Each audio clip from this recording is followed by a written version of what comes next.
Senhor Jesus Cristo. Amém. O motivo de alegria por estar aqui nessa tarde, na presença do Senhor, se alegrando, né? Na presença do Senhor, porque Ele se faz presente aqui. Que projeto maravilhoso que Deus colocou aí no coração dessas mulheres, intercedendo por aqueles que estão lá, né, precisando da ajuda de Deus. E a oração do justo pode muitos efeitos. Então, através da minha oração, da sua oração, muitas vidas o Senhor vai levantar. Ontem comemorei aqui mais um ano de vida, para a honra e glória do Senhor Jesus ali no meu lar. Se reuniram ali alguns parentes meus. E eu pude ali, já tinha até esquecido, ali do presbítero Antônio, né? Dando um testemunho.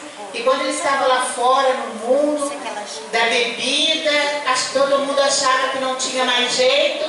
E minha tia Berenice, que sou eu, ele falou, ela ia lá pegar a palavra de Deus. E eu falava para ela, mas eu já sou crente, tia, eu já conheço a palavra, para mim não tem jeito.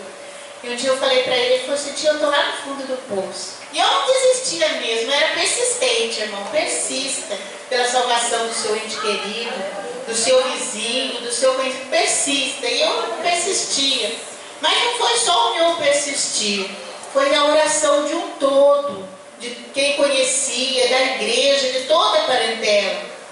Mas eu estava ali, sempre ali falando da palavra de Deus e pregando. E eles falavam que na época eles bebiam, escondiam a garrafa, quando eles chegando, eles escondiam a garrafinha embaixo da pia. E eu não sabia de nada. Fiquei sabendo ontem, depois de tantos esses anos, ele dando esse testemunho para a honra e glória do Senhor Jesus. Hoje ele é um presbítero na casa do Senhor.